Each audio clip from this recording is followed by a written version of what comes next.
Ben, kunna se ta til, lads? Tá mé go má.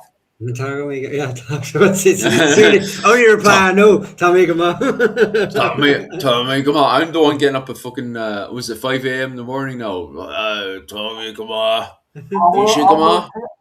An bhfuil téise Go on. airt a film. What's that? What's that? T-shirt? I actually never covered that in school. It's T-shirt. One. Téise. Tiredness. Are you tired? Tiredness. Ah, that's why I never picked it up. Tiredness. Because you were tired. God damn. Like, and it's a kind of more like a dullness. I feel more like a dullness than a tiredness. I did actually go to bed at 10, so it's not too bad. I think it's my brain isn't used to rolling out of bed at like 4 in the morning or something. So my brain is just like dull. Hi, Kat. The boys are slowly coming in. And women. Aye. They're all here. I'm not what was it called? What would they say? What was it? Gender bias, you're all men to me, Yeah. Well, in Kerry, lads means women and men. Yeah, that's the same in Cork. I said that once. I was on a course and there was another Irish woman on it. And I turned around, this is, okay, lads, how y'all keeping? And two of the women got tick about it.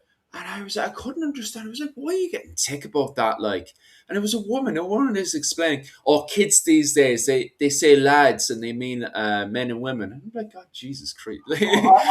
I see my daughter's friends, all girls, and they use lads for themselves. Let's go, lads. What will we do tomorrow, lad? That's what I was used to growing up. Yeah. It's a very, I think it's a thing. I don't know if you find it in Limerick or Tipperary, but it's really, in Kerry, it's lads is everybody. Thank you very much, Tom, for the I don't know. This whole thing called gender, this whole thing called gender, I don't know. I think it's a new invention. People just came up with it recently, like in the last 2 years or so, I think. Because we didn't have gender before, did we? I don't know. I couldn't tell the difference between men and women. What? Is that a new thing, gender? I only came across it in the last 2 years. Thought men and women were the same, no? As Kat is pointing out, there is a little thing about having a child. That is Actually, don't you? I just went down to the hospital and got one. Isn't that where you get them? You just go down to the hospital and pick them up, no? No, mine came with a stalk down the chimney. Yeah. All three of mine. Yeah, that's my mother. My mother got them from the stalk. I don't know what you lads are talking about. Men and women. Well, if you remember the Cuchulainn stories, there is a great punishment inflicted on the men of Ulster because they were very mean to a woman, in that they would be inflicted with the pangs of birth, which meant, I think, for once a month for 2 days they couldn't do anything. That's why, like in the Tón Bócúlia, why Cuchulainn is fighting the Connacht forces himself, because all the men of Ulster, the soldiers of Ulster, are at home feeling like they're giving birth, so they can't do anything. So, and that's look at that, and that leads into that. A logical fail. There is loads of Ulster guys in the Connacht army because they've been exiled, and the curse doesn't seem to affect them. Yeah. I don't know. I can't remember 30 years ago anyone talking about mentioning anything about gender, to be honest with you. I just think it's a modern thing that y'all made up, to be honest with you. We'll just go and rewrite the books there and stuff, like, I don't know. Am I not right, Mihal? Do you know? I'm not getting involved in this. I don't fancy being cancelled.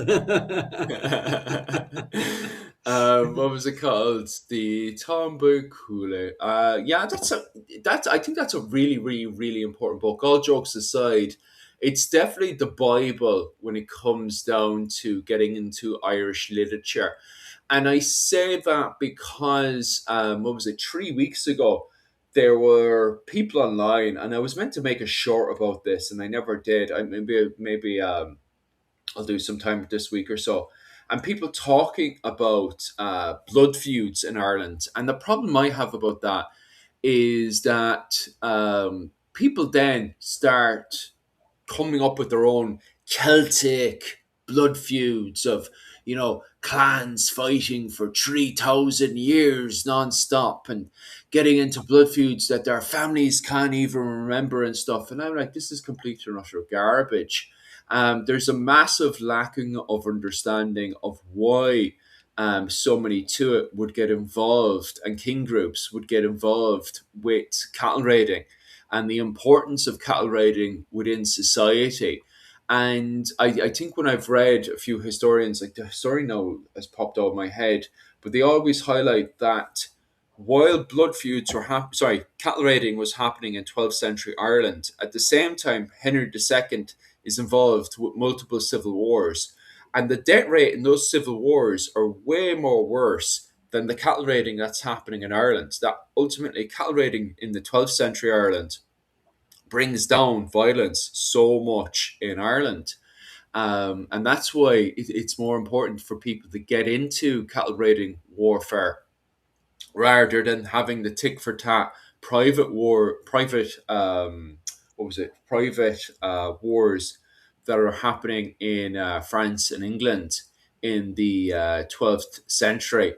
But I wouldn't just say go off and read the Tomba Cooley. I would definitely go off and tell you to read Fergus Kelly's The Brehon Law as well. It's the Bible of getting into Early Irish law. medieval. He doesn't Mm. use the word Brehon law. It's early Irish Yeah, law, isn't it? yeah.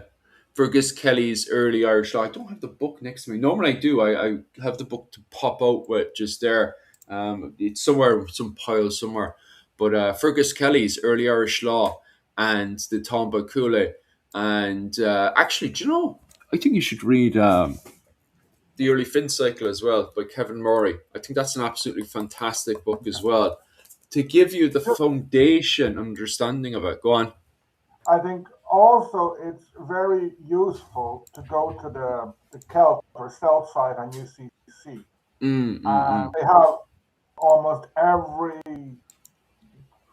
Gaelic manuscript, every Gaelic writing there. Not all has been translated, but most of the stuff there, and you can read through the annals, which give you. The annals are very complicated history, but they give you an insight. And Yeah. just in relation to so-called blood feud, which for me doesn't exist, you'll see that most among the elites, among the lords, it's within the family who are fighting. You'll see that Yeah. the son of the lord of this place gets killed by his brother. They're fighting over who's going to be the next one. And Yeah. then you'll know, okay, let's say different septs do fight, but 2 years later they're on the same side. So I don't think they have the idea of blood feud because things were so dynamic that you were Yeah. jumping from one side to another. Like people often say, O'Neills were fighting O'Donnells some of the time, but then some O'Donnells were fighting alongside some O'Neills against other O'Donnells and O'Neills. It's a very complex thing. And Yeah. quite often your brother, your cousin was someone you were out to get. I think you should still read what was it called? The Null Saga. The Null Saga gives you a fair idea of kind of Gaul, Gael, Irish Viking blood feuds.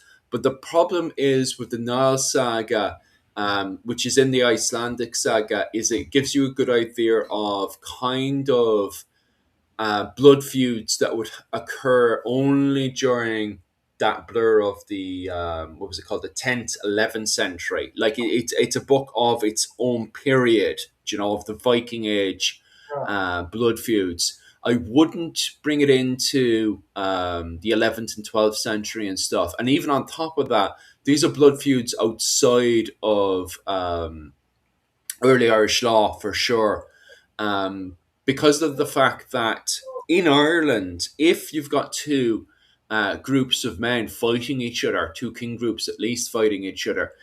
The Brown judges are in there so fast to clear that up and to bring in fines that people have to pay fines. And if people don't pay fines, they're kicked out of the community. Um, Kicked out of the community. They're go on, I I think you have to be a bit careful there go because on. the problem any legal system, any law faces Mm, is how to enforce it.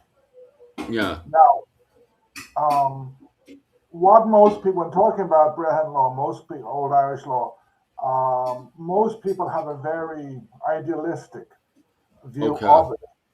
Mm, It was something that changed.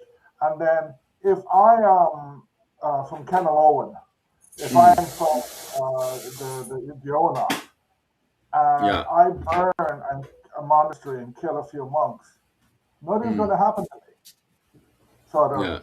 yes, there are judges who will do stuff. Mm, So you have to pay this back. If yeah. like I might just set up a different monastery because I want the monastery in my area, and this happens. Mm, And yeah. at the same time, local lords no doubt executed people. You'll see Yeah. that the whole time. Mm, Like there's a bunch of outlaws or something. I just move in and hang them, sort of, okay. or kill them, or send them off to Mm, somewhere else. So you have to be very careful because there are laws, but how they actually operated in real life, in actual history, is very different to what many people. Because Yeah, but I mm, think on the almost on the same side of the coin is that if there is a law being written by this, there's almost like a social understanding. It's almost like yeah, thou shalt not murder, but we know people murder, but mm, yeah, but there is a common understanding of society that this should not happen. yeah, Obviously, the elites, what is happening amongst the elites and what is happening amongst maybe common folk is two totally different things. And like most laws, I sort of lean on with you on the idea that it's not happening. We can see these laws aren't being followed, but then again, it's I think it's human nature. But the laws never really apply the same way that they apply to the general yeah, mass public, yeah, to yeah. our elites. But we I, only get a I, snapshot of the elites in our yeah. surviving manuscripts. So Yeah, Mm, because I think any law, if you look at any law in history, points to a problem. And hmm what I mm, find interesting, because it's one of the laws that we actually have a very good date for, the law of the innocent. I can't remember what it's called in Irish or Latin, where mm, basically a whole pile of clergy got together and they came yeah. up with this law, which many people see as one of the first human rights laws in the world, hmm which basically said, look, lads, if you're off burning churches, if you're off cattle raiding, if you're off killing each other, leave the women alone, leave the kids alone, leave the civilians alone. Um, which, as a law, is great, but it also points to the fact that there was a problem with this. There were hmm Mm, people killing innocents. And I think this would have been in the ninth century that the law, whichever law had existed before, was not working. So yeah. therefore, that's why the clergy got together and they produced this law, which Mm, probably had some effect, as in people were all, like off cattle raiding. Said, yeah, we better not burn down that little village there, leave those poor people alone. Maybe it worked for a year or two. And then, yeah. Well, you hit the nail on the head there because it depends on the era. Because the Law of the Innocents definitely got chucked. Because the Law of the Innocent comes out around the 8th century, if I'm not mistaken, yeah. yeah. and it's So, chucked in the bin. someone, But sorry, someone yeah, has thrown in the name Con Adamon. Thanks. can't know about that. I don't know how to pronounce Um, 456. And thanks, Tom. Law of the Innocents. Yeah. uh, Go ahead. Sorry. but the thing is that the Law of the Innocents comes out in the 8th century, but that thing's chucked in the bin by the time you get into the 9th century because we have the fighting that's happening in Ireland in the early 9th century, where you have them fighting over trying to impose the law of St. Patrick, where they're trying to centralize around Armagh to a certain degree. And then you have the law of St. Columba, where they're trying to keep the island, the monastic settlements decentralized. And it causes massive violence in Ireland, where they're actually just burning churches on both sides. And women are being kidnapped and brought to Dublin. So that law definitely got chucked in the bin in the 9th century. But then when you go into the 10th century, all those laws can be reinforced again because you have full on proper protection rackets kicking off between the Enale under Donegal Dunn and between Dublin as well. So it depends what era you're talking about that you have, Yeah. sometimes society can be, a complete and utter mess that we can see in the 9th century where, laws of the innocents and all that type of being chucked in the bin. And it is more like reading Nile Saga where it is blood feud on blood feud. But then you go into the 10th century where society's gone back onto its feet again and you have protection rackets that can be enforced, and then you can bring in all these civilized laws again, so it's definitely a case of sometimes it's society can be like a roller coaster where sometimes it can be very good and we can enforce law, and then other times it's complete and utter garbage. Yeah, and then it also would have varied between lordships. Yeah. So if you had a powerful lord or overlord who could enforce his will, like probably that lordship would have been more peaceful because he wouldn't have tolerated people going around burning down churches or murdering. Because there was always in Gaelic Ireland the idea of a social contract. So Yeah. you give money, or you give your labor, or you become a soldier for your lord, but he has to protect you. And so in the 16th century, protect you against attacks of the English or whatever. But in the 9th century, in the 8th century, that obviously meant so that you can go and farm, you can go and be a blacksmith, you can do your daily work without fear of getting murdered or without fear of your property getting robbed.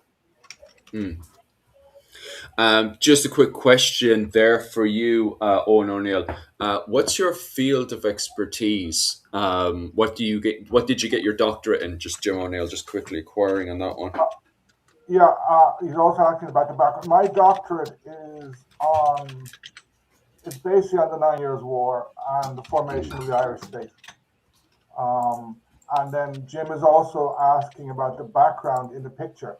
That is Dublin. A photograph of Dublin from the 9th century, one of the few photographs.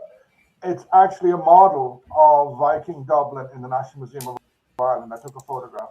And since we're supposed to be discussing the Battle of Clontarf, I decided it was appropriate. It was an appropriate photo. Yeah, some of the paintings and stuff online are complete garbage when it comes down to depicting the Battle of Clontarf. There's one that's quite famous online, and I can't think it's complete garbage because it shows a Brian Boru that looks like he's taken from the 15th century, well, a really, really bad 15th century, because he's got riveted mail, which is kind of garbage because everybody was switching to play. Yeah. It's kind of garbage because if you look at Ridra of the 15th century, they have plate on, and the gallow glass would be the ones using what was called riveted mail and stuff. But the problem is then he's got a claymore on top of that, but it's more of a Scottish claymore rather than an Irish claymore, because the Irish claymore, Cleve Moore, would actually have a ring pommel on it. So he's looking slightly 15th century and yet still more Scottish 15th century, sorry. But you find that if you go to a museum with loads of Renaissance paintings, and then there's always going to be paintings to do with Jesus or Roman time. And they're all painted in 15th century armor. Yeah, sort of, here's Jesus and here's the soldiers coming to arrest them, and they're all complete plate mail. Or the Battle of the Summer, I think it was one of Alexander the Great's battle, and it's a medieval sort of no historical accuracy. That only starts coming much later. Uh, Someone was yeah, that goes asking, back to go on. go ahead, I was going to answer a question. Oh no, answer the question first because we'll Yeah. get back onto topic Dennis because was asking, Dennis McCarthy was asking, was the Butler v. Desmond a blood feud? I would. that's It's at interesting. 21. It's at 21:11. I Mm, would say it wasn't a blood feud. It yeah. was a long-going political rivalry, which Mm, spilled over. Because it happens. There's loads of fights over 300-400 years, but it's not that mm, every Butler is out to kill every Desmond. There's a yeah. difference. Well, they're so intermarried they'd end up having to kill each Yeah. other, kill Yeah. themselves. Yeah. This is for It's my in. granddad. Yeah, because during the Hundred Years' War, the Butlers and the Fitzgeralds got on really well. It was what's his name, James the Usurper Fitzgerald, and they're both called James, by the way. It's just I call the other one by his Irish name because in the annals he's referred to as Seamus, and that's Seamus the White Earl Butler. But in what was it called? The translation from Seamus is actually James, but I call the Butler one Seamus just so when I'm actually discussing them, there's no tripping over. So Seamus the White Earl Butler and James the Usurper Fitzgerald were actually buddy buddy. They were buddy buddy for years until Seamus jumped into bed with the English, and James felt it as a full betrayal, and then that leads into the Wars of the Roses. But for years and years and years, the Fitzgeralds got on really well and ran the administration of Ireland super good. They brought in some amazing trade rights with the Iberian Peninsula and with Florentine. And that's the point where, if you actually read it in the book you have advised as well on the Fitzgeralds, God, I don't actually have it on me right now. It's another book that's in some pile. Oh, there it is, actually. The Geraldines in Medieval Ireland. Absolutely fantastic book, but it points out the moment where, and you probably know this one as well, Owen, when James the Usurper Fitzgerald declares that he's a Florentine to the Irish Parliament. Ultimately, it was to get trade rights. They got trade rights with the Florentines, and the Florentines were connected to this family. He connected himself to a woman that's in the Mona Lisa. When I'm describing this, what was it? Rachel always has to correct me on my Italian, but what was it called? I think it's absolutely hilarious that you had the Geraldines declaring themselves Florentine. From the 15th century onwards, they kind of forgot they were Florentines in the 16th century, didn't they? Or did they still Yeah, run around? Yeah, the myth. I think absolutely brilliant. the myth was no longer important, and in like the Yeah, 16th century, the Renaissance, the Reformation kicks in. mm, So yeah, the English are more concerned with being descendants of the Romans and Trojans than they are mm, with being descendants of Catholic Italian nobles. But yeah, absolutely brilliant stuff nonetheless. Like, we'll pop on back over to Viking Dublin. Yeah, the whole idea of protection racket and stuff is very, very interesting. Of course, on the 23rd, on Thursday, last Thursday past, we had the anniversary on the Battle of Clontarf, and you kind of have a large myth about this, where for years, from the 19th century onwards, well, I wouldn't. I say 19th century, but the myth kind of fosters itself back in the 12th century by the O'Briens when they kind of do an old rewriting of history with the book of the Wars of the Irish and the Foreigners, which was written in the 12th century. That starts to give this idea, and it definitely gets heightened in the 19th century, where you have this idea of Norway versus Ireland, the Irish versus the Norse, and of course that's all fact, all made up. It's all mythicized. It's a big, massive myth. The actual war itself in the what was it called? The late 10th century, the early 11th century, that was fought in 1014, was actually a rebellion. Brian Brew had declared himself Emperor of the Scots, as seen in the Book of Armagh. And in it, Leinster and Dublin, and even eventually the Kenloan, and even indication from Mael Shocknell and Clan Coleman, weren't the biggest fans of Brian Boru being Emperor of the Scots in Ireland. And so at least the men of Leinster and the men of Dublin actually rebelled around, what was it, 1013. They had rebelled, and Brian Boru did plan originally to march up to Dublin and siege Dublin, but he in fact didn't have the resources to siege them throughout winter. So he decided to march back over to around Clare and Cashel, wait until April, very, very early in April, raise up his military force, and then march back up to Dublin again just before the start of cattle raiding season. And it was here on the 23rd that the forces from the Isles came down to Dublin to reinforce the men of Leinster and Dublin.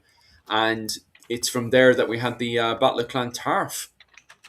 Any thoughts or opinions? Oh, and just before the show went live, you had a major opinion about the Battle of Clontarf. Would you like to share it with the comment section there? Because I think the comment section will definitely find it interesting. Like the real one, or the funny one? both of them. I want to hear. I want the comment section to be hearing about both of them. Go on there. I was just saying, mimicking. There was a lady on TikTok or something a couple of years ago who said that the Roman Empire didn't exist. So I was saying that the Battle of Clontarf didn't occur. Well, to be fair, it's a decent argument to make. Better than Rome, anyway. No, go on. Where did it occur? Like, was it Clontarf? Probably. Was it where, like, because I've walked the so-called battlefield, it's all under houses. Was it there? Possibly. It's very hard to place most battlefields. But my serious thing is who won the battle. Like the traditional picture, which is a 19th century creation. Well, sorry, no. First of all, it's a creation of the book of the War of the Gael versus the Gaul, which by Brian Boru was it grandson or great grandson? It's his great grandson. Was it Murdoch Ibrahim? Yeah, this massive victory of the Irish against the foreigners, which isn't true because it's most battles in history. The result is not clear cut. The result of the Battle of Clontarf is not clear cut. The guy who rebelled, the King of Leinster, gets killed. But Silkenbeard, who very wisely decides not to go to the battle, he stays in Dublin. He's fine. He remains the king in Dublin. Brian gets killed. His son, his heir, gets killed. The O'Briens, or the O'Briens to be, the Dalcash, is better to say, they lose the high kingship, which they have usurped. And Mael Shockland becomes king again. Yes, he does. The actual winners of the battle are Mael Shockland and Silkenbeard. The main loser is the actual high kingship, because for a long time, the word King of Tara is better than high kingship, but the overlord of Ireland as such was sewn up by the northern and southern Inel, and it worked fairly well. All of a sudden, that system is destroyed by Brian Boru. He dies and leaves instability. So for the next almost 2 centuries, there's so much instability. There's no dynasty manages to get control of the high kingships. Some come close, but they always lose out. And this instability results in the Normans being invited in which has a very unforeseen turn of events. Mm, So there is this nationalist thing. Oh, the Irish against the Vikings. That wasn't the battle, and you could actually yeah. say that the outcome of the battle was the Norman incursion into Ireland. Mm, mm, mm. That's very, very, very, very interesting because we were talking about successful protection rackets just early on. I was saying about it, and I'd love to get your opinion on that because under Donegal Dunn, it's definitely that Ireland is in a much more secure situation. And I know Claire Downham. And I want to get back on top of her reading and stuff, but she was making an argument that Ireland in the 10th century goes into an economic golden age. I'd love to get more into that one and look into more of the archaeological finds and see if the archaeological finds definitely reflect that because we definitely get a keyhole look into archaeological wise into some form of golden age that's there in the 10th century. And it wouldn't surprise me given one, especially when Donegal Dunn marches back into Dublin, granted, you guys can turn around and say that, well, it's funny because, what was it called? Was it the Ever, especially under Citric Ever, goes over and kills Niall Glundov. It's around in 919.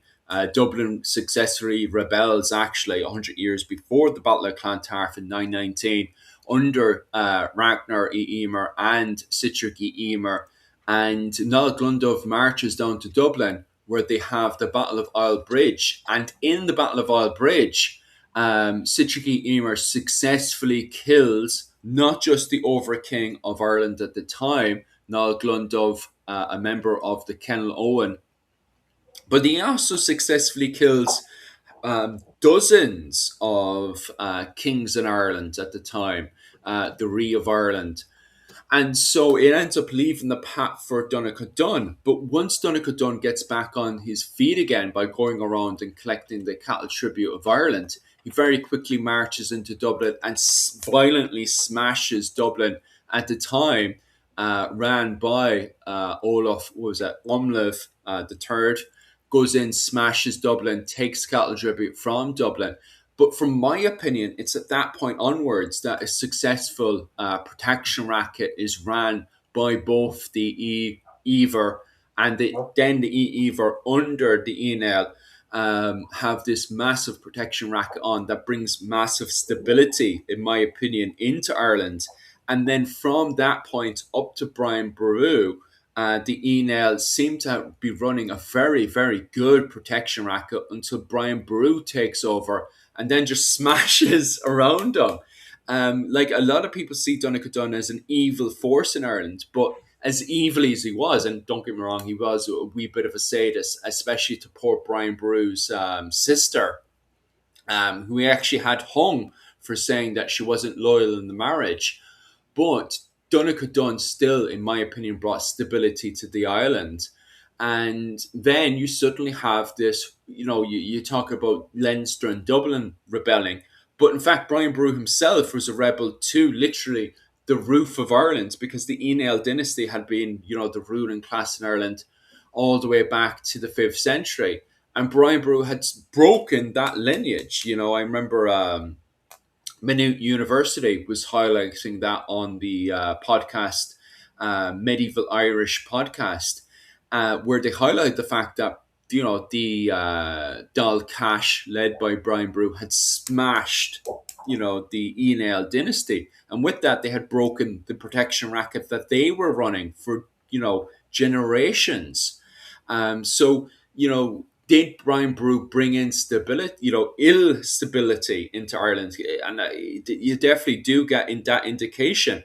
And even the stability that the O'Briens bring in after the death of Brian Boru, that still left the island very much divided, where you have a southern part of Ireland which does, to a certain degree, but get back on its feet again. But the northern part of Ireland was definitely left unstable, and it's that instability that eventually, as you said there, reinvites the Normans into Ireland. So I No, definitely do see those cracks there. Go on. northern part. I Why? don't What? think. No, anyway, I'll get out. There's a few Well, things I want to. Hang on, I want to dissect this first thing because we'll end up missing past this, and because it ties in with what Owen was saying about Bamboo Dan. Davey said, I hear a few different stories on how the old High King died. He actually put up a fight, and even old but was skilled, or he just died praying in front of a cross. Which do you think was real? Actually, the dying in front of a cross or dying while praying comes from a 14th century German manuscript, and it's probably not true. It was probably just embellished to romanticize and sort of, reinvigorate that sort of that link between the hero and the church, and sort of just try and link those two things together. His faith, they often try in medieval like manuscripts. It's your piety is linked to your character. So if he's a good Christian soldier, he's a good person. So that's probably not true. As for fighting, we honestly we have no idea. I mean, considering the most of the information we have is older than the actual. There's no contemporary evidence surviving, uh, um, but what does survive is told that obviously Broder and the fleeing Viking forces end up going through his camp and they kill Brian's bodyguards. Now, I imagine Brian's bodyguards are, well, actually, are younger, fitter than he is. And if they're able to just get through them, Brian probably isn't much of a contest, for them. I think what they ran into was a frail old man in his tent.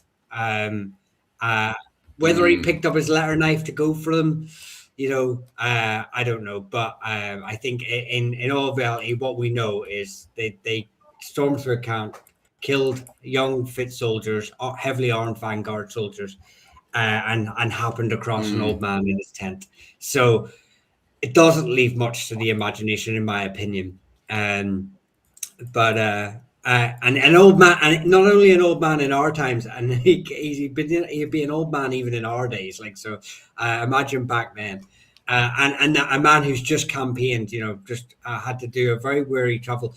Anyone who's watched any of the histories about Edward's travels up to Scotland, when you age, traveling, campaigning across medieval countries would have been very tiring, even for a king who would have all the luxuries to have. Yeah. So that would be my first point. Second point, we were sort of talking about the instability that Brian sort of created. At the time, I kind of think that he created it. He was on his way to putting the building blocks to a very good and stable European kingdom. Yes. Time. We can see that from the later sort of manuscripts that survive about the kingdoms that came to join him when he went and fought at the Battle of Clontarf. And you have kingdoms from basically every province. All four or five provinces turn up some contingents of troops and kings to support Brian in his efforts. But you've got, apart from Northern Leinster, Northern Ulster, and possibly Meath, depending on which tradition you want to go by. But what Mel Scotland was doing on the day of the battle. yeah, and the same with the O'Rourke's the Connacht contingent of the O'Rourke's. They may or may not have turned up.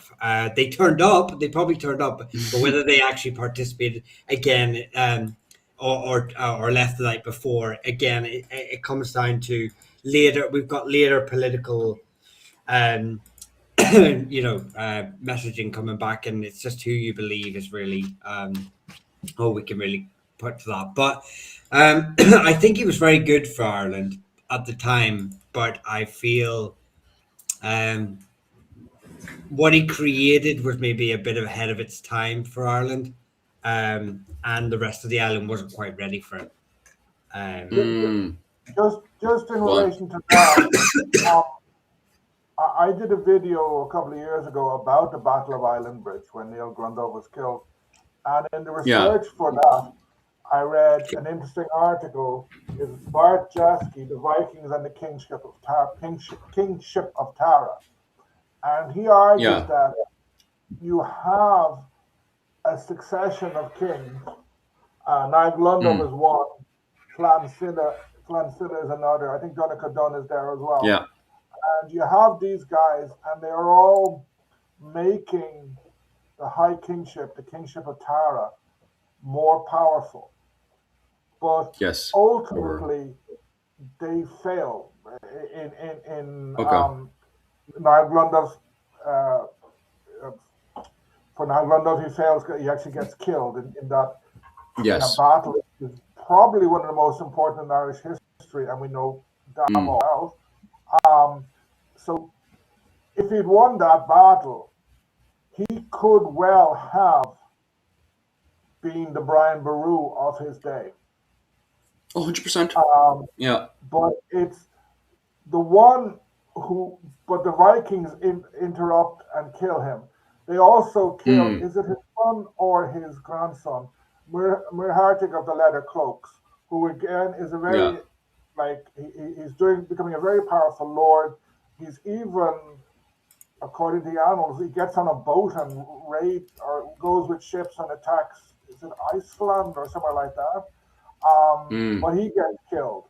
So you have all these attempts to get a more powerful high kingship. They fail. Mm. Brian Yeah. Bruce succeeds in, he becomes one. He manages to exert his power over all of Ireland, although over the Kenaloan and perhaps Kenalconnell, very Mm. tentatively. Why Mm. does Brian succeed?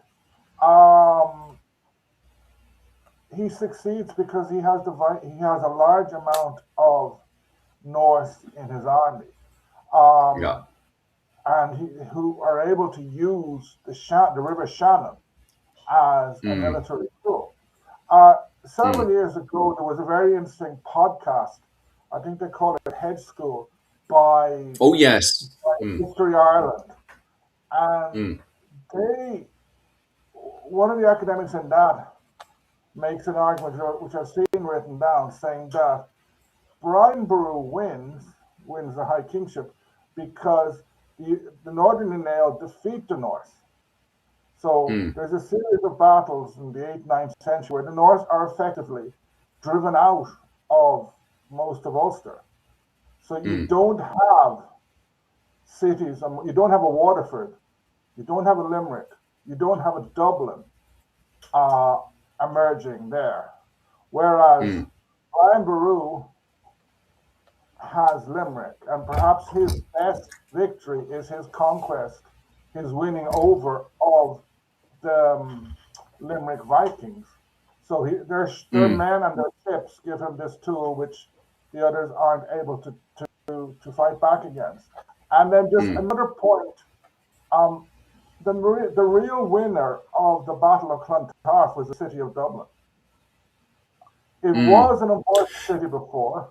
It was a Yeah. major source of wealth being fought over, but Mm. uh, it's not the capital. But Yeah. where the Normans come in, when Henry II comes in, 1169, 1171, it Mm. becomes the capital. So Yeah. in the 200 years between Clontarf and less than 200 and the Norman invasion, Dublin goes from strength to strength, Yeah, it and it does. becomes the central point to capture. It goes from Mm. economic strength to strength.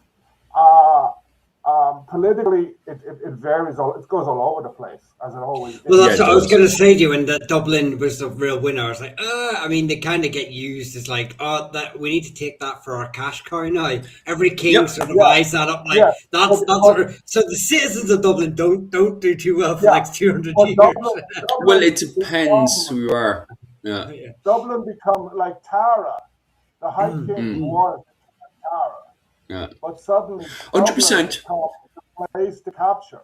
And once the It does. Normans capture Dublin, and once Mm, Roy O'Connor made a beat mess of his siege of Dublin, uh, mm, that's like the Normans are in, and the Normans are yeah. able to create their lordship in Ireland. Oh, yeah. Because what happens is the moment after the Battle of Clontarf, from the get go, Citric Silkenbeard goes for a pilgrimage over to Rome, the papacy. And straight away, the very first thing he does is try to pull Dublin away from Armagh, and he's trying to connect it over to Canterbury, over to England. And I remember sitting down and having a private conversation with Doctor. He at the time he was Doctor. What's his name? Oh my God, my brain is trying to wake up. Dr. Damien Bracken. And I remember we were having a conversation about the reform of the church in Ireland.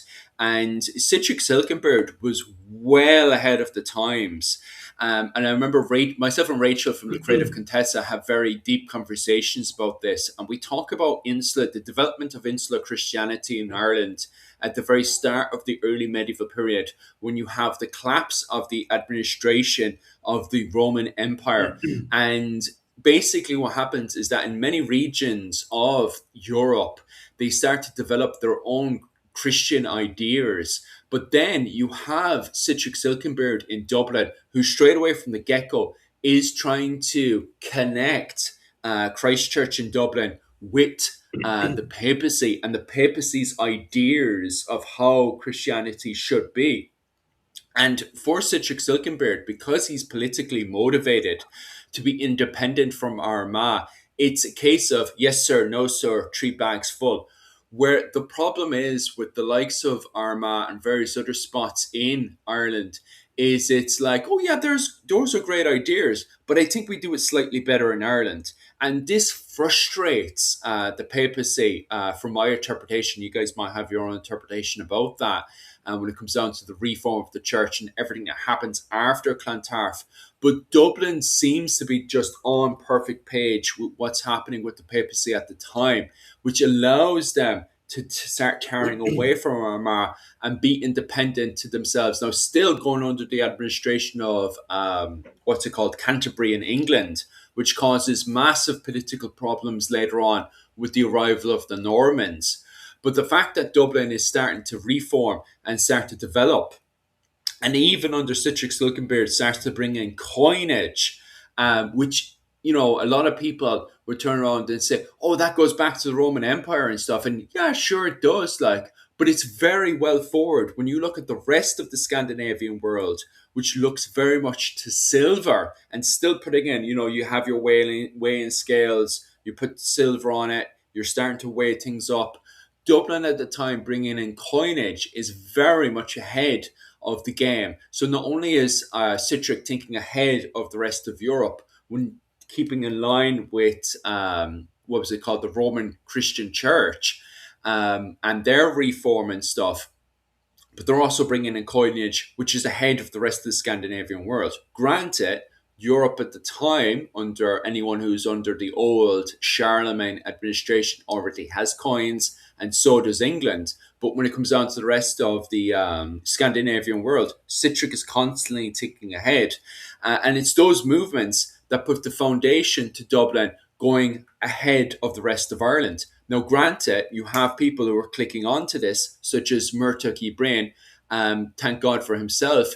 His father, Turlough Ibrain, had put him in charge of the administration of Dublin when he was young. And he suddenly clicked, hey, wait, actually, there's a world outside of Dublin. We need to start modernising. Now, the problem with Murtagh Ibrain is the rest of Ireland doesn't see things like that, especially, from my opinion, and you guys can go against that. The O'Connors, when they're usurping Murtagh Ibrain, they don't think like that at all. Like, they don't centralise themselves around Dublin. There's an argument and debate. Were they centralising themselves around Galway? I can't really see that, to be honest with you. There's an argument to be made there, especially with the arrival of Moat and Bailey castles. Were they centralising themselves like the way that the Normans were doing it? But we need to find more evidence of that. But Murtagh Ibrain definitely was trying to centralise himself around Dublin. But once again, that brings in the importance of Dublin. because of the fact that Silkenbeard had put down that foundation from the reform of the church, which becomes very important, especially when we start to see crusades. And then the fact of economically, with the introduction of coinage and the way that he brings it into a cattle society. It's that foundation of being, your cattle is worth this much coins, is a system that gets used for the rest of the medieval period. So yeah, 100%, I definitely would agree. Dublin after the Battle of Clontarf becomes so important because of how important Citric and is just the way that Citric is like looking into the future and makes those plans for the future, and even builds the foundation of what Dublin becomes for the rest of the medieval period, from my interpretation. So, So go ahead, Michal. no, if you're going on about Citric and Dublin, you go first, because I'm going to pull it back a thing. I was going to say that Dublin was growing in importance before. Like you could say, Dublin. Why was Niall Glundov killed in Island Bridge? Because of Dublin. It was growing importance. Yeah. Why did Dublin become more important than, say, Waterford or Limerick? Okay, it has an obvious advantage over Limerick. It's nearer to England, it's nearer to France, etc. But why over Waterford? It suddenly shoots up. And then just in relation to the church, you have to be a wee bit discussing the church is a bit complicated, because the Irish church grew in a very different way from most of the rest of Europe. So definitely from Europe that had been Roman, in that Rome left an urban mark on Western Europe, on the Middle East, on parts of Africa. Ireland was non-urban. So the church grows. It grows with monasteries, like monastic places, pilgrimages. Parishes and dioceses come much later. The way that grew in Ireland was very similar to the political pattern of Ireland. It was decentralized place. That meant bishops could have prestige, but they didn't have much power. That meant there was no money going to Rome. That meant medieval history is, if you look at medieval history, the amount of fights between the papacy and important kings and lords, especially from what would become the Holy Roman Empire. There's loads of them. So the papacy would always want some sort of reform in the Irish church so they can have more control. There was a fight between Armagh, between Kildare. Dublin itself doesn't fit into this model because I don't know when the first Archbishop of Dublin emerges, because the main church centre, one in Kildare, and you have Glendalough. And then I think it's after Clontarf when it becomes the Diocese of Dublin and Glendalough. So at the time of the Norman, when the Normans come, Lawrence O'Toole, he's the bishop or Archbishop of Dublin, but also of Glendalough. He's related to the two. But from then on, in religious terms, Glendalough declines, Dublin grows. Yeah, I mean, my sort of 2 cents on this is that, with the questions, sort of why does Dublin sort of grow and sort of become this the central focus instead of something like Waterford, and obviously you've covered the churches.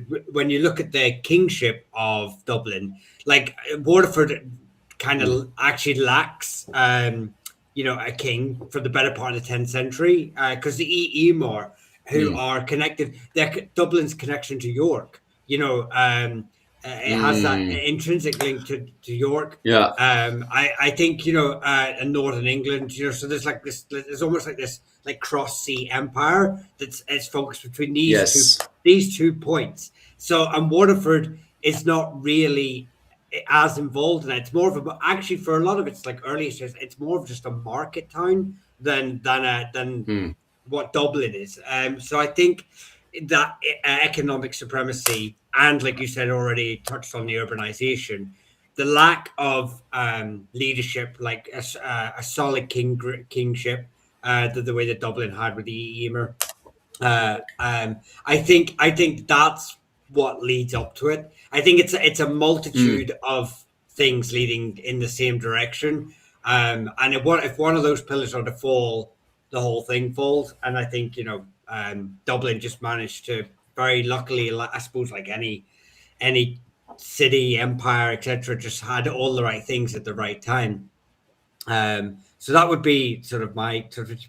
I do want to just quickly touch on Bernie Brosnan's in the chat, so I want to say hi to one of the Clans and Dynasties and Irish medieval histories friends.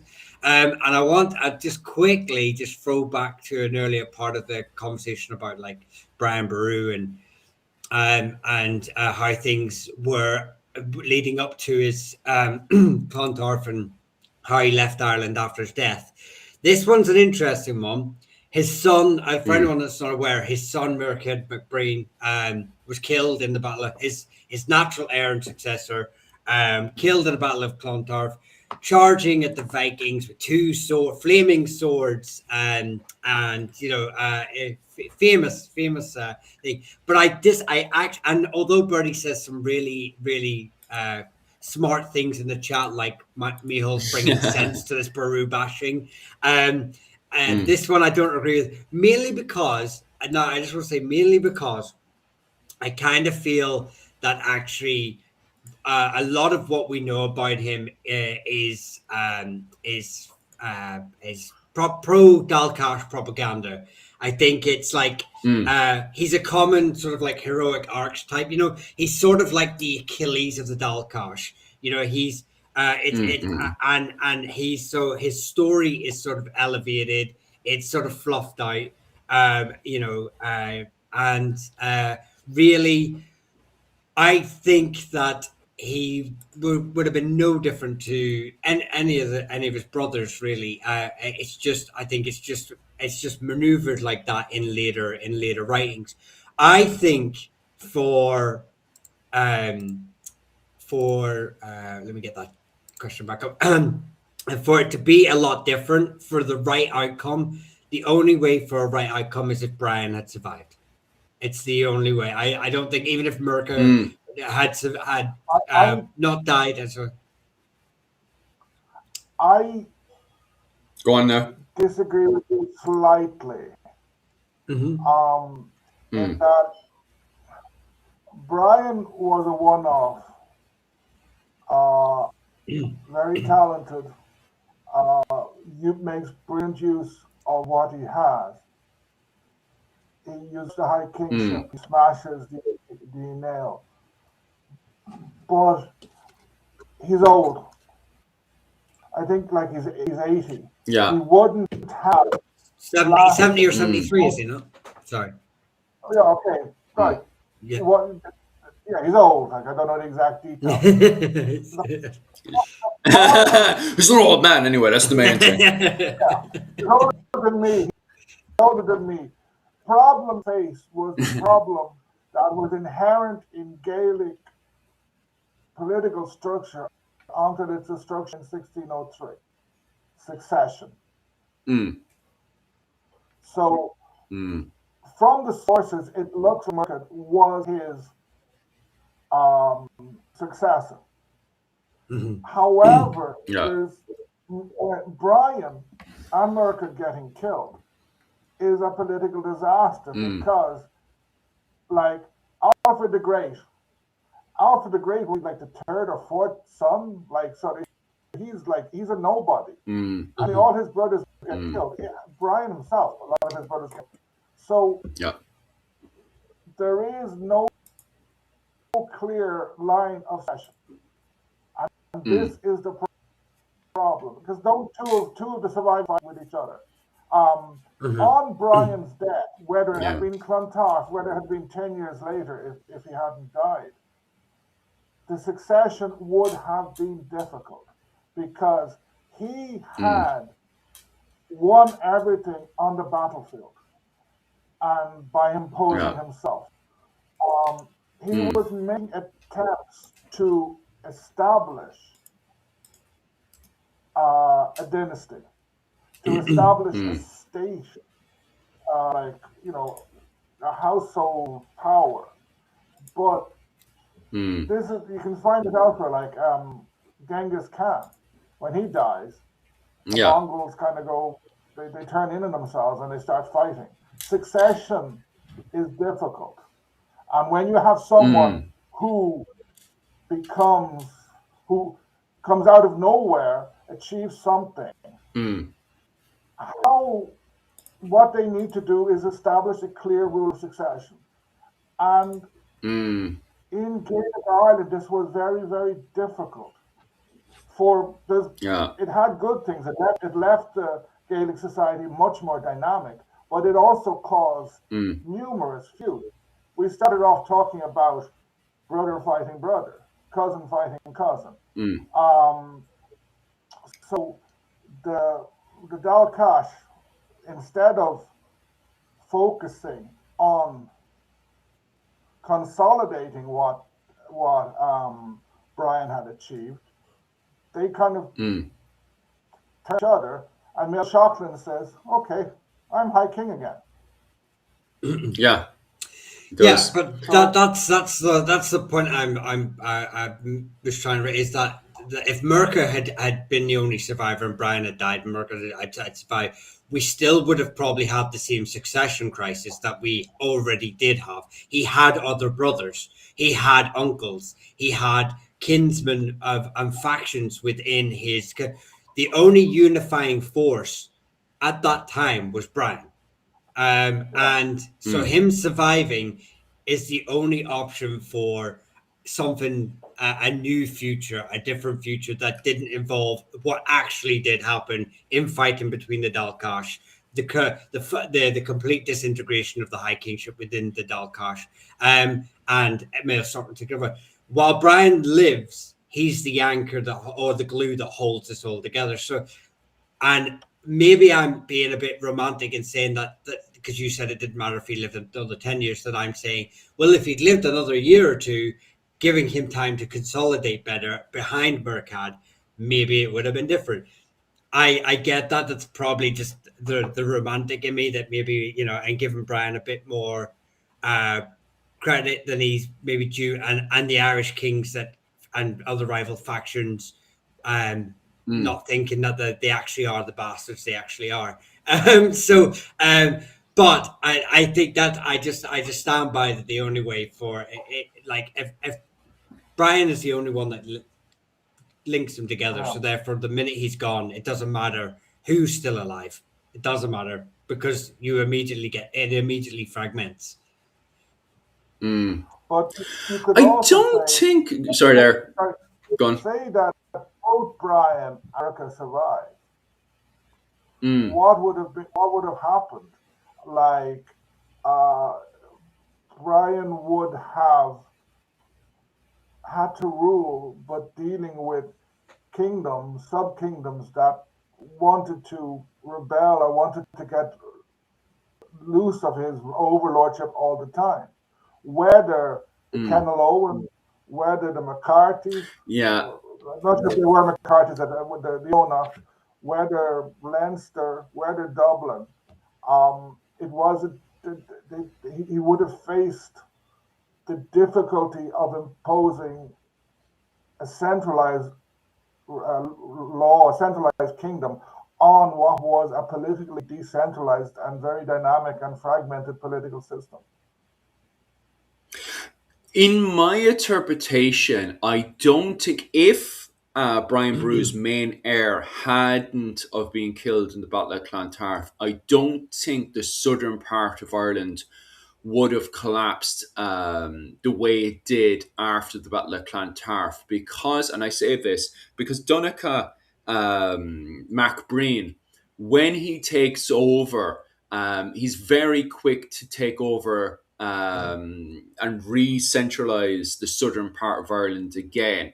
When I say centralized, as in taking over the control of the south again, we're talking about like Brian Brew dies, and then the south never starts to go back under any form of unified administration again, which isn't kind of true. What was it called? Donegal MacBreen eventually does take over the administration of the southern part of Ireland and becomes some form of over king again afterwards. However, it can be very debated if he would have been, if they, the Dalcash, would have been able to push their administration up to the north of Ireland and reinforce it against the likes of, especially against the likes of the Kenal Owen. The Kenal Owen seemed to be, and Bertie could easily debate against this as well. The Kenal Owen seemed to be very dedicated to refuse to give any form of cattle tribute to the Dalcash. Even if Brian Brew was successful on, setting up administration after his death, I still see the Kenal Owen, once again, rebelling, because, and this is what I was going to say about the North, and my main point with the invitation of the Normans into Ireland is, granted, it is Deirbhid MacMora, the King of Leinster, that does invite the Normans in, but he's inviting them in from a reaction from civil fighting in Ireland between the MacLucklans, the men of the North, the successors of the Kenal Owen, against the O'Connors. And the O'Connors at the time had fixed the administration in the south of Ireland. Like, the O'Connors at the time are trying to push to become the Rí-Éireann, the kings of Ireland, recognised by the papacy. And the thorn in their side at that time, going into the 1180s, is the MacLucklans up in the north of Ireland, who had become the successors of this resistance from the Kenal Owens from the south of Ireland. And the whole debate ultimately is, if Brian Brew was successful at the Battle of Clontarf and then had remarched up in the north and then once again forced his administration to the Kenal Owen, would we be in a position going into the High Middle Ages of a much more centralised Ireland, especially with those adjustments from the Gregorian reforms and the usage of motte and bailey castles, the way that the Normans were doing at the time to centralise the island of Ireland. That I think that's such an interesting debate to have. I don't think if Brian Brew's main heir had been killed at the Battle of Clontarf, as Bertie is saying there. Like, I do actually agree with Bertie. I don't think Ireland would have been centralised after the Battle of Clontarf. I think there would have been definitely still problems in the north, but I don't think the south would have had the same problems if Brian Brew's main heir had succeeded, as in not being killed. Okay, so I when it comes to Ulster and that's the whole thing. This is why I focus on Brian, because I don't think Bertie could have united Ulster. Brian's only problem in the north is the Neil. He's got the Fermanagh on his side. He's got the Ullid on his side. He's got the Airchella on his side. Three of the other three biggest kingdoms in the north, right? And the Neil have just spent the last 2 centuries aggressively expanding against these three kingdoms. Brian has them on his side. If the Neil tried to do anything, which they probably would, Flaherty would have probably, but he'd done it 3 times before. Common sense says he's going to do it again. But now these three kingdoms have fought with Brian effectively at the Battle of Clontarf. They fought beside him. So I think Brian's already proven he owns more of the north than Flaherty. So I think that is the thing that kind of makes me lean this way. That only Brian is the solidifying factor and the only person who can push it forward. I don't think, like you say, I'm not specifically talking about Munster. I'm talking in an All Ireland sense, and that's just why I kind of lean that way. But I guess we'll never know. Yeah, it does go up to that thing. Go on there, Rod. One thing there is, if you look at it from a historical sociology point of view, if you were king in the south, a southern-based king like Limerick, Clare, as Brian was, or if you were a king of the Kenaloan or Kenalconnell, your greatest opponents are going to be those furthest away from you, because there's a limit on your power. Sort of your power will ultimately rest on your military power. So for Brian to getting into Armagh is relatively easy. Getting up to Inishowen, getting up to Derry, parts of Tyrone is much more complicated. And you might walk in there and say, "Here's a few cows. We agree you're king." But as soon as you leave, they're sticking their tongue out at you. And if you look at Irish history, the Oonagh they disobeyed the Nail never had much power over the Oonagh. In part because the Leinster guys were in the way. On the River Shannon, etc. So, and in part because they were just too bloody far. Like, you can do a raid down there, burn a few things, and then get a few monks to big it up in an anno. But to actually that always counts for me. Yeah, to actually control it, to go from Cashel to Ailach up outside Derry is a long way. Try and walk it. It's a long way, and it presents a serious problem. One of the reasons for the rise of Dublin is its actual position. It's north of Leinster, almost right in the middle of Leinster now. Then it's sort of north of Leinster, and it's near Meath, and it's south of Ulster, and so it's kind of an in-between place where everybody can reach. It can get money from everybody, it can get slaves from everybody, etc. So it's in a very useful thing. But Ailach or Donegal, Tyrconnell, Tyrone, they're bloody far away. Yeah.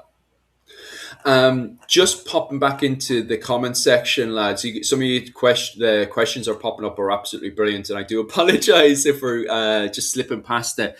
There was a comment that Dennis had made like a good half an hour ago, and I just thought it was a good and interesting comment, and that was on the importance of Dublin. And I actually fully agree with what Dennis was saying there, and that was the slave trade in Dublin. 100%. I do think Dublin starts to decline in 1103 when Murtagh Ibrahim, what was it called, brings in, it was the papacy. The papacy was pressuring Dublin to get rid of the slave trade. So I definitely do agree. You have to slide me up to the top. Yeah, that's for first. sure. Yeah. And what was it called? One more time. I have to slide just up on the top. And Dario. And what was it called? Murtagh Ibrahim in 1103, he what's it called, bans slavery in Dublin. It really affects the economy. And even after that, you can't turn around and say that there's a clean cut, slavery is gone from Dublin. Because you still have, a few Vikings here and there still imposing slavery. In fact, we still see indications of slavery all the way up to the 100 Years' War, where we have Kerns kidnapping French women. But regardless, it definitely, after 1103, there is a hit to the economy, and you can actually see the coins in Dublin becoming very much affected. They're not as good as they were when Sitrick Silkenbeard was in charge of Dublin. back in 1030. In 1030, you see the peak of coinage in Dublin, but that's also when you see the peak of slavery in Dublin. So, I was boasting how great the relationship was at the time between the papacy and Dublin in 1030 after the Battle of Clontarf. But on the flip side, Citric Silkenbeard was making insane, vast amount of money out of slavery. If we go into the Icelandic saga literally refers to Dublin as the capital of the world. It sees Dublin as the capital of the world, the New York of the time, because of the fact that slavery was so big in Dublin at the time. Slaves were being brought all over the world. Well, it's very debatable if they were being brought over the world, because we haven't seen any solid evidence of Chinese slaves. But the fact that we can entertain the conversation of Chinese slaves being brought from Beijing all the way over to Dublin and its connections into the Silk Road is highlights the fact that Dublin at the time was vastly important, and it was vastly important because of the amount of slaves going into Dublin. People are constantly very quick to turn around and highlight the fact that women were being stolen all over, from all over Ireland and being sold in Dublin. And it highlights the fact of the dominance of Viking trade at the time, and I would I find that very debatable because of the fact of how many Leinster men were marrying into Dublin. But at the same time, once again, because of the fact that we're entertaining this conversation, does highlight the importance of Dublin at the time and why Dublin was so important going into the likes of the Battle of Isle Bridge, going into the Battle of Tara, going into the Battle of Dublin. If it's any other settlement in Ireland, both from the Gaels side and the Gaels side, the native Irish side, or the Gaul Gael, the Hiberno-Scandinavians, if the settlement is attacked, what you find most of the time is that people just retreat out of the settlement. They don't turn it into a large-scale siege or battle. It's just easier just to get your men away, wait for them to leave, and then go back into the settlement again. But the fact that people are putting their foot down and saying, no, I am holding on to this settlement, and both sides eventually agree to do battle, highlights the vastly important, why Dublin is so and is really, really important at the time. The fact that they're not retreating like you see in Limerick or in, Waterford, shows why Dublin is so important at the time. Yeah, I think, as Caveman says, it was the Normans officially end slavery, because in England, one of the first things they do when they abolish slavery, the Saxons had it, despite the fact that they were Christian. I think the Normans did the same in Dublin. Probably the slave trade was declining. It probably once slavery is abolished in England, probably it had a major impact on the slave trade in Ireland. It reduced it drastically, because if England is gone, you're not selling. You've got to transport your slaves much further, and I don't know when slavery got banned in France, but it was probably before. So where would the last slavery have been? Maybe in Scandinavia, but that had a big thing on it. Someone said that the Berbers were catching slaves from Egypt and Ireland. I don't think so. There is one recorded slave raid on Baltimore in 1600 something. The first decade of the 17th century. That's the only attack, the only slave raid recorded. And if you want to, most of the people they took away were actually English. That's exactly the point I was going to say. That's exactly. Oh, they did us a favor, so. The Berbers were not. They were a Mediterranean power. Their ships, is like in the 9th, 10th, 11th, 12th centuries. Their ships were not crossing the Atlantic. Like if you look at the Spanish Armada and look at sailing in the 16th and 17th century, the amount of the Atlantic was very, very difficult Mm. to sail in. I want to try something here. Just maybe What have you three of done? us. There is a certain level of raiding going on between the Iberian Peninsula over to Ireland. But you're right. Like anytime there is raiding, military forces are raised up in Dublin in the 10th century and then again in the 15th and 16th century. These things are well organized. Like you can't just wake up one day and say, I'm going to sail all the way over to Iberian Peninsula to commit a massive raid. These things are not just well organized, but because of the fact that we see large levels of boats going into doing these massive raids into the Iberian Peninsula and then vice versa from the Iberian Peninsula over to Ireland to commit any of these raids, show the fact that these things must have been rare. But even the fact that, the other side make a huge deal about this and scream Bloody Mary about it, once again highlights how rare these big, massive organized raids into from Ireland into the Iberian Peninsula and then vice versa from the Iberian Peninsula into Ireland, how rare they were at the time. But they did happen. You do have, especially in the 10th century, these well organized, massive armada of ships. But you said there, those ships being organized and then going into Ireland were also very, very dangerous. Like you have endless amount of ships just crashing off the coast of Ireland. Ireland to sail And around then was super dangerous. from the 11th century onwards, the Mm, Reconquista, or whatever it's called nowadays, is yeah, well underway. yeah. Lisbon is captured in 1147. Mm, So there's big, like, Iberia is concerned with itself. There's like the whatever you call them, the uh, the people who would become the Spanish and the Portuguese mm. are Oh, yeah. concerned with recapturing Spain and Portugal, and then with fighting each other. Castile and Portugal are fighting each Yeah. other, and the last, I think Granada falls in 1492. So, Mm, and then, but like if you look at the history, there's huge fights going on inside. So there's not much raiding from Iberia from the 11th century on. From like, there's no Berbers coming over to Ireland. They're too mm, far. mm. Like there's other dynamics going on, and then like Yes.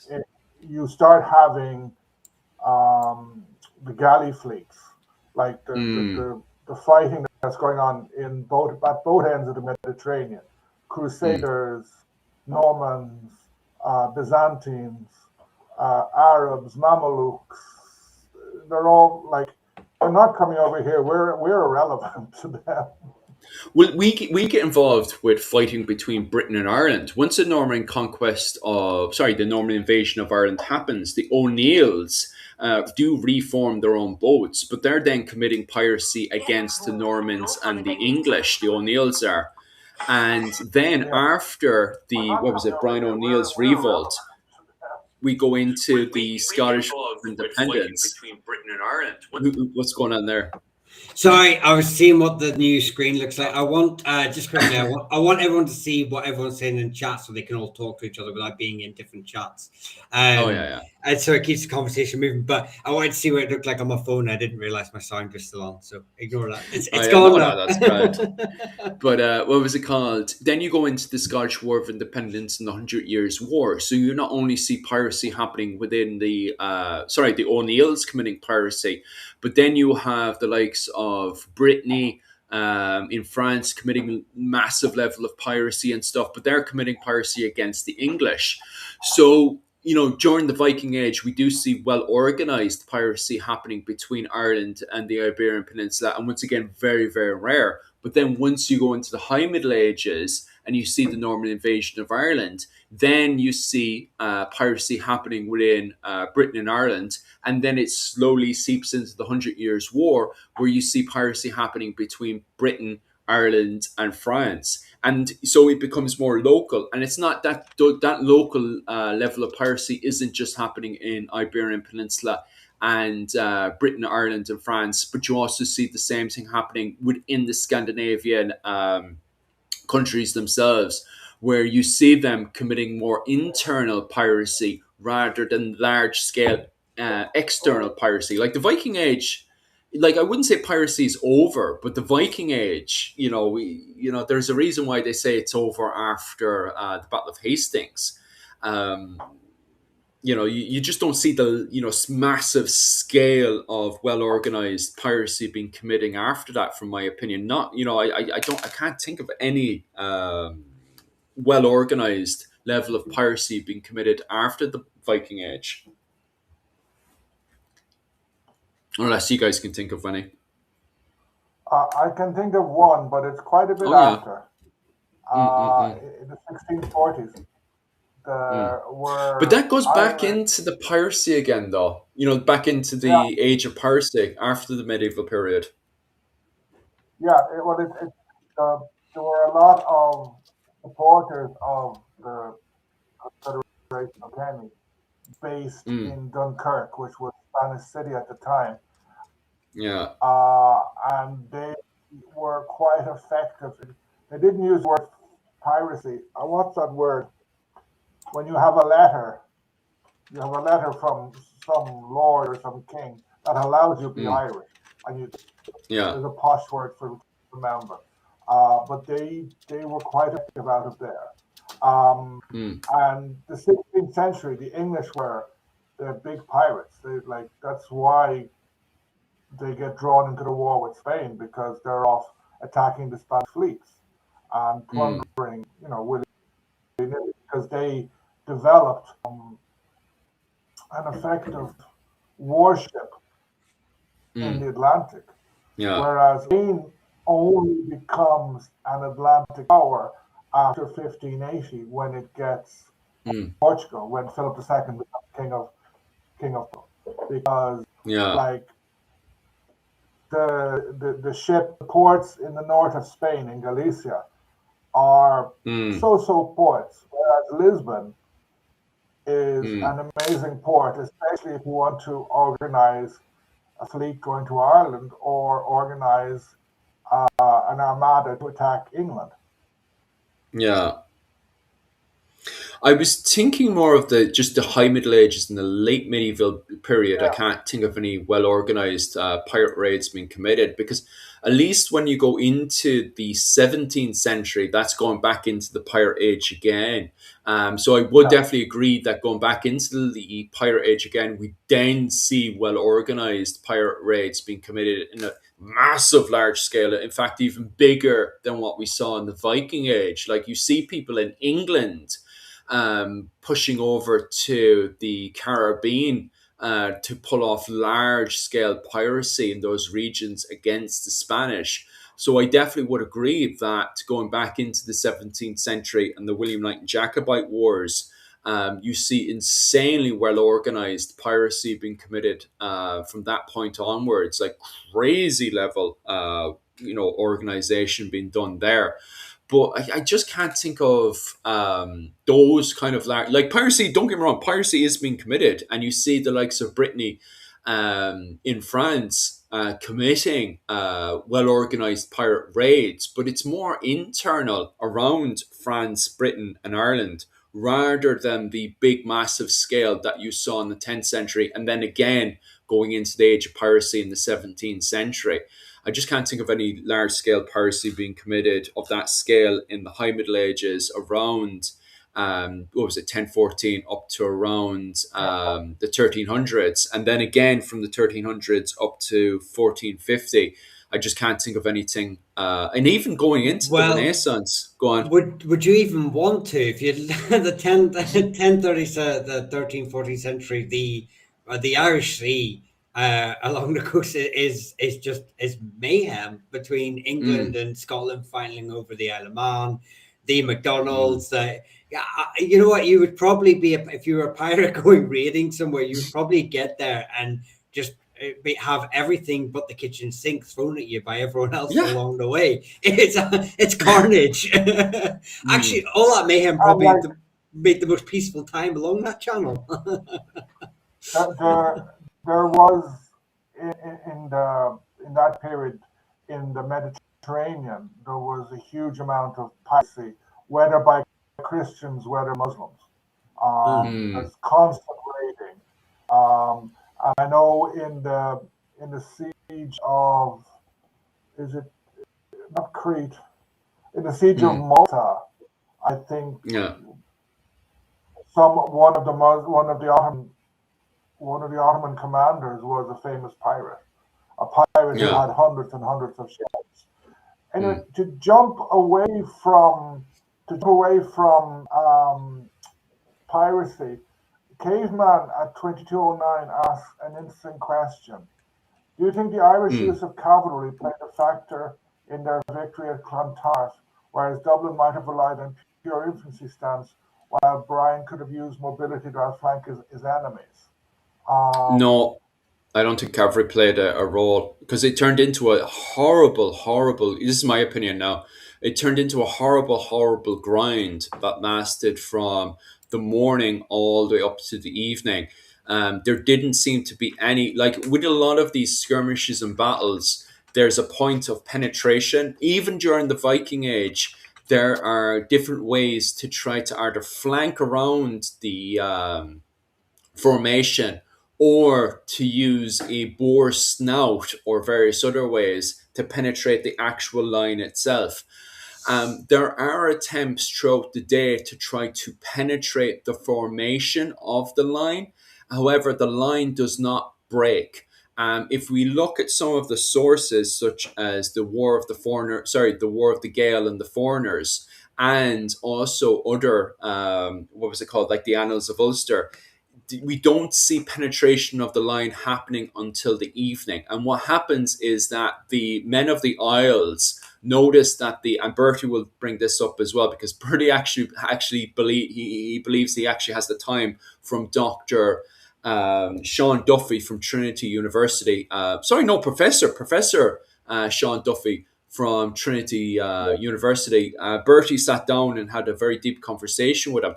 And it's believed, I think Bertie will correct me on this one, I think it was around 5 o'clock, around 6 o'clock, the coastal water came in around the beach where the men of the Isles actually had their boat. So this has been proven scientifically, that around that time, the tide comes in and it brings out the boats. And the men of the Isles noticed this, and the men of the Isles were on the side of the men of Dublin and the men of Leinster, who were rebelling against the Emperor of the Scots at the time, Brian Boru, and they fled. And the moment they fled, the line formation had thinned out, allowing the what was it called? The men of Munster, the men of Ireland at the time, led by Brian Boru, to flank the what was it called? The left side of the formation. So they were allowed then to flank the left side of the formation, and then from there was a domino effect that happened on the battlefield. But it happened so quickly. It turned into what was it called? A mass slaughter on both sides. And you also had people who were tripping over, even on Brian Boru's side, there were people who were killed who shouldn't have been killed, just because not only did people start freaking out because they were being flanked and started to flee the battlefield, but you also had people that were suddenly like princes, and which are Taoiseachtas in Irish, and also the Kings of Ireland, trying to get in there to try to get as many kills as possible so they can then bolster up and poems could be written about them. They got killed when they shouldn't have been killed. So for the whole day, you have these formations, barely, people are getting grinded up, numbers being killed, but the mass amount of slaughter only happens allegedly around 5-6 o'clock in the evening. So it shows, because that literature has been written the way it is, that we don't have, you're talking about flank formations and happening with cavalry and stuff. And in the literature, I personally can't find anything like that, unless you guys can find anything. No, it's not written in the sources, and I want to actually add to that, because the fact that it's not written in doesn't mean that there was another reason for it, because it's written at the Battle of Silkul in 968 that Brian uses cavalry in that battle, and there are sources that he does have quite a well-established cavalry unit, but they're mostly used for recce, reconnaissance, stuff like this. They're not. What I have a small theory on this, and so at the time, Donogh MacBreen is in South Leinster. South Leinster hasn't risen up, but at the same time, Donogh has been sent down to the south to do a bit of raiding to make sure that they stay compliant and don't try to join Northern Leinster in this rebellion. I would say that if Brian has a cavalry unit and it's not being used in it, possibly it could be in South Leinster doing the reconnaissance, doing the suppression of the South Leinster Kinsilla, stuff like that. Because Donogh actually ends up, according to sources, at the battle just after the battle happens. I think it's like a couple of days later. And I can't imagine he does that journey on foot that quickly upon hearing that his father's been killed, and he goes up there to and I don't know if he does it to press a claim or whatever, but I feel like if that's maybe where the cavalry would be, but that is speculation on my part. It's not based on anything apart from the fact we know he's got cavalry, but it's not used in the battle. So where is it? But another thing go is on. having cavalry, having fighters on horseback is different from having people who are trained to, and whose horses are trained to go charging into a line of heavily armed men. Because you get on a horse and you start charging towards someone with spiky things sticking out, the horse doesn't want to go that way. And like the the shield walls that were quite often used, they're quite effective against cavalry, unless you're like what they call the cataract or cataphract, which is if you ever see, they're lovely to look at because they're horses in armor and they are men with loads of armor. They emerge at like I think the 4th century, especially in the Middle East. They were not in Ireland. The Irish horse is small. The Irish didn't use stirrups. So if you get on a horse and go running towards a line of Norse warriors and you bash into them, you're going to fall off your horse. Well, you're going to be killed by spear formation, yeah. Yeah, if you don't get killed by a spear, crash into someone, you're going to bounce off the horse. Yeah. Physics. There's nothing to hold you in there. Caveman makes a good point. Do you think they use cavalry to reinforce the line in gaps? Quite often at that stage, in England as well, many soldiers would go on horseback to the battle and then get off the horse. Horses were good for reconnaissance, for scouting, for riding around people, not for attacking people. So my Donogh theory is plausible. Yeah. You could use them for throwing javelin. Like we do actually have plenty of sources of them going in and throwing a javelin and weakening down the lines, by throwing javelins. But no, and even with the Norman invasion of Ireland, the Normans introduced cavalry charges into Ireland. But that's even throughout the rest of Europe, cavalry charges are super unique. And you do, as you guys are pointing out there, stirrups, you need the correct stirrup, and also not just the correct stirrup, but the right technique. You are getting an animal, a creature, an innocent creature, and trying to teach it to car crash. You're teaching it to car crash into the bloody wall. If you look at the Battle of Hastings, the Normans used their cavalry against the Saxon shield wall and failed. Yes. Yeah, they win. But it's as far as I know, they win by pretending to fall back or something and persuading the Saxons to leave their shield wall to attack. Yeah.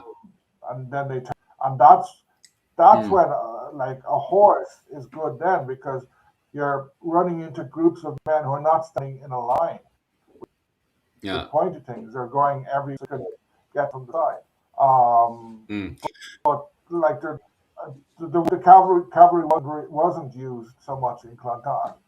It could have been used if it wasn't near a beach. If it was two armies maneuvering, cavalry could have been used to move men, as Caveman said, here or Yeah. there. Yeah, I do believe, don't get me wrong, I think the wife there did the research on it, and there seems to be an indication, because the roads, Brian Boru cleared the roads before the battle, and vice versa. The men of Dublin cleared the roads into that one. So if you actually look at the battle itself, the roads are clear for the entire battle, which makes sense of why the battle took so long to finish. Because you have constant rotation happening in the back. To do rotation and make sure the logistics are working, you need horses. So the horses are being used, but for logistic reasons, and also to make sure everything is moving and cycling at the background. So men are being killed, weapons are being broken, and food needs to be brought to the battlefield, right? People need to be fed, especially if fed and watered, right? Especially if we're going to fight for the entire day. So you need horses to do all that in the background, right? With the chariots. So chariots at this point are not used for any form of charges and stuff that we saw in 70 AD. Chariots at this point are used just exactly as they're used in the Tomba Cooley, to rotate, to help circulation at the background. Logistics are so insanely important.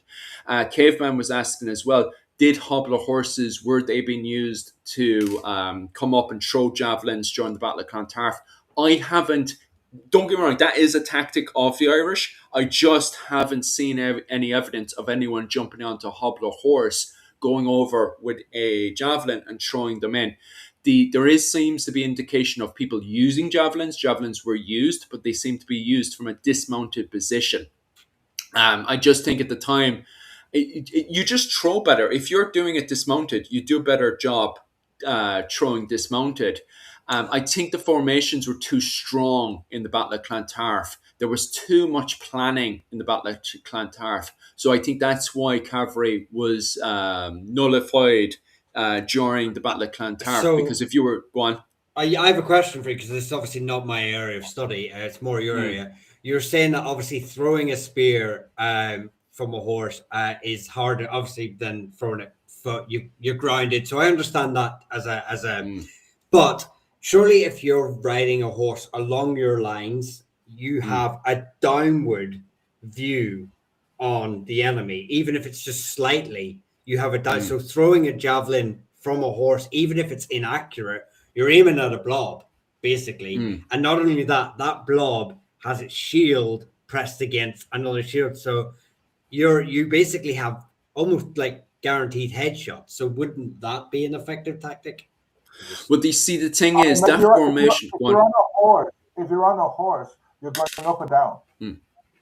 Yeah, that's exactly it. Horses go up and down, so you're going up and down, up and down, up and down. It's like you're like on a boat, except it's going faster. Plus, these lads are in a go on. If you look at archers don't fire straight. Yeah, they fire up into the air. Because like the curve. Sort of. So if you fire going downwards, probably you're going to hit the ground. Like it's going to go into the ground. It's much easier to and you get a stronger throw from the ground. And like if you want to get a headshot, like you can get that as it's easier to aim. And I also think that javelins, you're not actually trying to kill people. You're trying to disrupt them. So you're just trying to hurt people and to annoy them. So they're going to fall over stuff. They're going to lift their shield. They're going to stop advancing.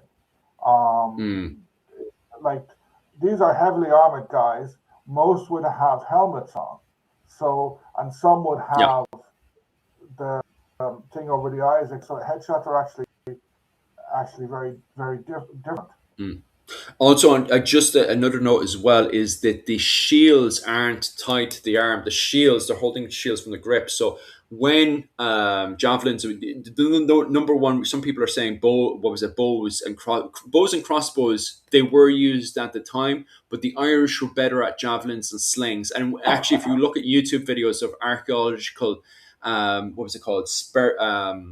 Experimental archaeology that was done with slings and javelins. You can see why people preferred in the 10th century to use javelins and slings over bows and crossbows in the 10th century. Okay, they're especially used in formation. So what's happening is that they're going into formation with their shield wall. When rivals are throwing stuff at them, they're adjusting. Like these guys are very switched on, very quick with their reactions. So, javelin comes in, they react, block it, and then vice versa. They throw it. They take a step back as a group and throw their javelins. Like people aren't happy-go-lucky just throwing javelins in. They would throw it as a group, and when you see it being thrown as a group, and a big wall of javelins being thrown into you, and then penetrating in. Even if you're trying to block one, the second one comes in, the third one comes in and penetrates your body, and they do penetrate through. Unlike bows that penetrate so far, javelin will go the whole way.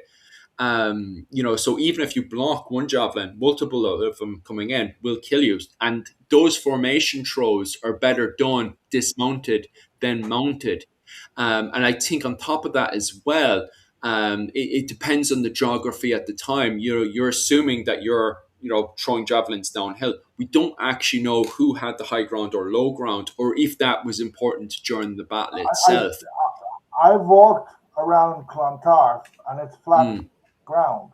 Yeah. At the moment, they're concerned with building a wall in Clontarf against rising sea levels. Clontarf is flat. It's very flat. There's no, and there was a river there as well, so part of the ground would have been marshy. Some of the people are mentioning about Asian horse archers.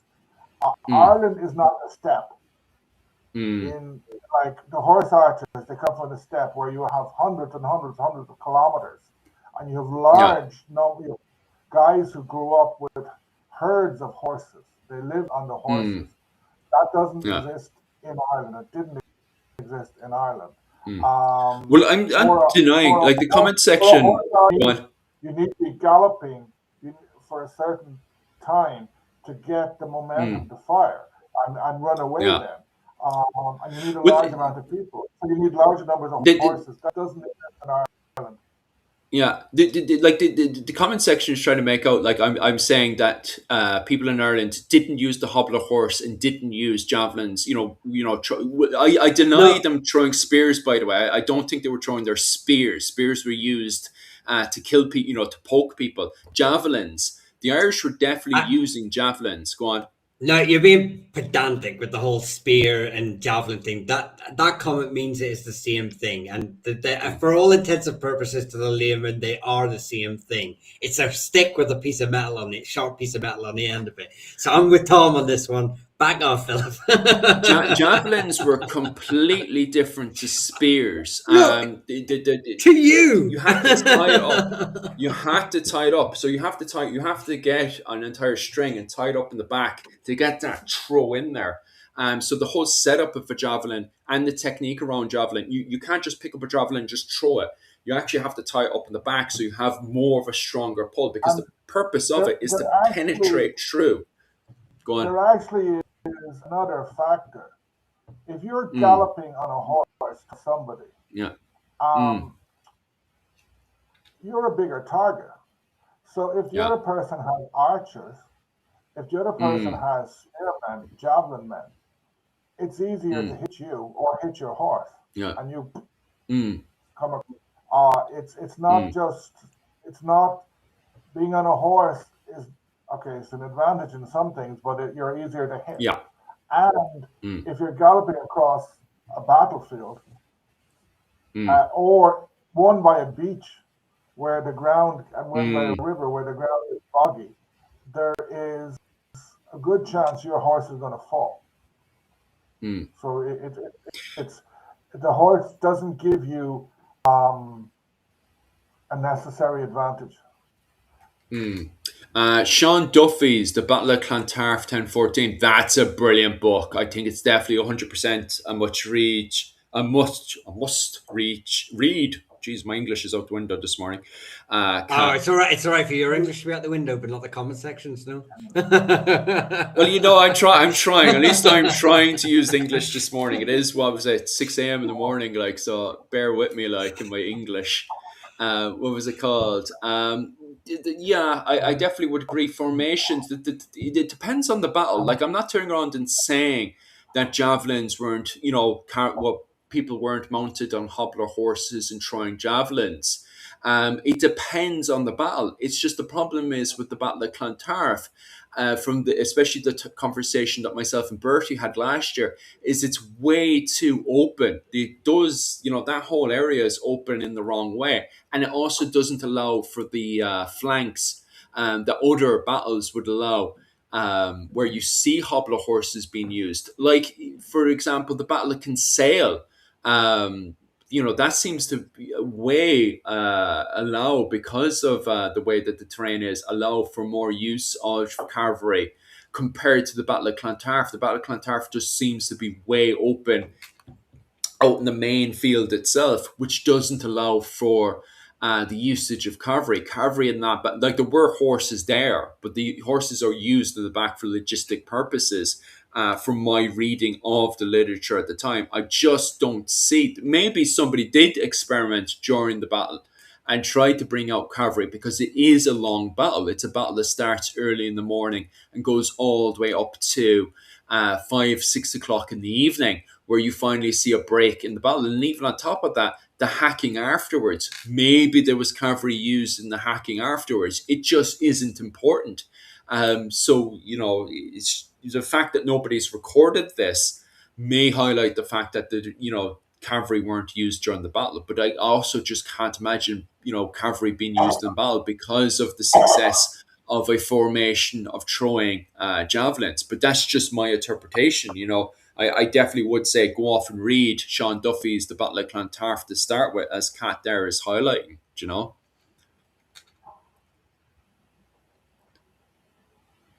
What's that? Wait, Dennis conceal. has a good point as well. Yeah. Yeah, you're highlighting it the same. Yeah, Dennis is one. Wait, Kinsale, I heard this weekend the stirrup thing wasn't right. The Irish didn't use stirrups, wasn't it? Owen O'Neill is the man actually there for that one. No, It there was was the English who were using stirrups. yeah. Someone just says Kinsale pistols and cavalry. The English cavalry at Kinsale, most would actually have used javelins and stuff like that, or spears or Mm, swords. They weren't. Um, they didn't use pistols. They had some would have had pistols, but um, there was in the 16th and 17th century there was a maneuver called the caracole, which was mm, because horses don't like to gallop into large bunches of pikemen with these very long pikes with pointy things at the end. So you would gallop up, no, they fire don't your today. pistol, and turn around. So they would go around in a circle. That didn't Mm, happen at Kinsale. What happened was yeah. that the English cavalry charged the Irish cavalry, who turned and ran off. They ran straight into O'Neill's best men. And for some reason, O'Neill's men had formed instead of they would normally be scattered in a loose order, but they were all in one big group. So his horse ran straight through his infantry, and they lost all formation. And the English horse said, "Yay, great fun!" And they chased Mm, them away because these guys, the only thing they could do was run. mm. Could you even use long ships? Not by the way that the river is. If you look at the river is close to Dublin. So using the long The ships to River flank Talca, around, where go on. the Talca River, that's the name of it. Yeah, yeah, like the river is closer. The Talking River is Owen O'Neill said there. That's closer to Dublin. So trying to land the troops off and flank around would have been quite difficult during the Battle of Clontarf, especially when the opposing side, the Dalcash, would have just adjusted to it. So yeah, there is. Don't get me wrong. There is actually examples of long ships being used to flank around the enemy. So it is a tactic that is used. But during the Battle of Clontarf, the problem is a river to be used for flanking. The Dalcash had already tactically gone in front of it. So they waited there, and what was it called? The Vikings, the men of the Isles, do use their boats to dismount using the river. It's just that the Dalcash are already, well, the men of Munster are already in front of it to prevent them from being flanked. So Brian Boru is thinking tactically. He doesn't want his men being flanked, and he does set when he's setting up his formation is preventing his military force from being flanked. It's a very good point. But the problem is Brian Boru is already thinking ahead and preventing any form of flanking from happening. It's interesting because I say he prevented flanking from happening, but ultimately, once the line has collapsed, it's people flanking around that go in and kill Brian Boru. So I turn around and say, "Oh look, he came up with all this counter flanking," but his men that were there to prevent flanking ran away to join in with the butchery that was happening in the front line. So it stopped. His for what was it? His bodyguards were gone. His Cleary had gone off to do butchery, which left Brian Boru, the Emperor of the Scotti, completely open to flanking. And it only what was it? Only was it very few. Only about 5 men were running by. Had seen Brian Boru by himself, and it was Broder who went over and chopped up Brian Boru. So I turned around and say, "Oh, Brian Boru, he was such a genius. He stopped all that flanking." But it was flanking that actually got him chopped up by very few Vikings. So, well, I yeah, think he still. I know he did still have a. I believe some traditions state that he had two bodyguards. One of them being a kinsman, either a nephew or a cousin, young cousin, a younger. They're definitely younger members of the wider Dalkosh kin group. Maybe young Fianna, just a few hadn't earned the right to go loot in the battlefield or something like that, because I know that sources do state that one of them was his close kinsman, but does highlight youth or being young. So yeah, I mean, that just shows the carnage, because obviously that's another point of battlefields that I suppose we've got to be raised, is that most battles are actually not very deadly. It's the aftermath that's the deadliest. This is another myth I want to crush as well from the Fat Controller. The Cleary, the royal war bands, did in fact have riveted mail. A lot of them, there's records of, especially the men of Dublin, covered in silk.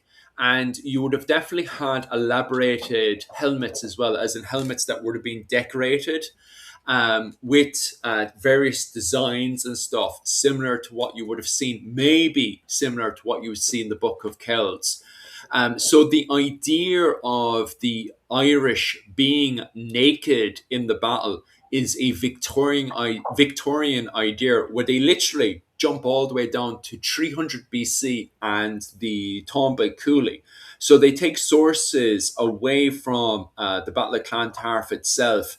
What was it called? The Cleary. We can see that by Professor Sean Duffy, where he highlights the fact that in 10th century Ireland, like every single archaeological dig in Ireland, highlights the fact that there was plenty of riveted mail in Ireland.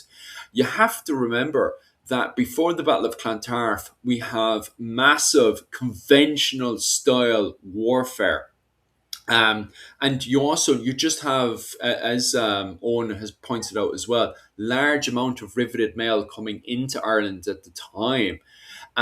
It just maybe there's a shortage from the e-nail side of riveted mail coming in. But the fact is, Brian Boru had full access to Waterford, Limerick, and Cork, and the Battle of Clontarf was planned well in advance before what was it called? The 23rd in 1014. They had been planning the Battle of Clontarf since 1013.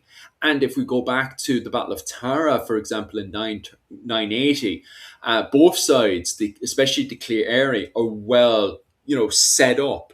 Now, the thing is that people are assuming that every single, because of sources like we see in 300 BC and also in the Tomba Cooley, everybody is assuming, and then other sources leading to the cattle raiders, the Kerns. Now, granted, the Kerns, a lot of them lack armor because they're designed for more cattle raiding warfare.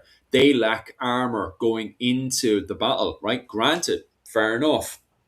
You could say that the likes of the Ogluk, the likes of the cattle raiders, perhaps didn't have riveted mail because they're more designed for cattle raiding. But that's very debatable because even in the Tomba Cooley, we have the Fenian, the cattle raiders, who do put on some form of light armor, even debated if they had leather armor, which is something I kind of disagree with. But I have to highlight the fact that even if it's light armor, because of the fact that this was planned a year in advance, you have people that have a year to adjust to more conventional warfare rather than cattle raiding warfare.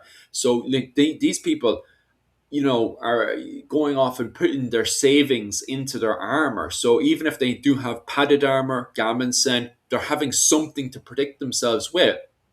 I cannot understand if you have a year, unless you're an alcoholic, why would you not buy armor? I know, understand that. Oh, well, my primary form of warfare that I am a part of as a cattle raider is cattle raiding. You have a year to prepare for a battle, so why would you not go off and invest in armor of Yeah, I either think Gammonsen? Go on. I think also one thing that needs to just be really like underlined is that the Irish have been fighting the Norse for 200 years by this stage. Mm-hmm.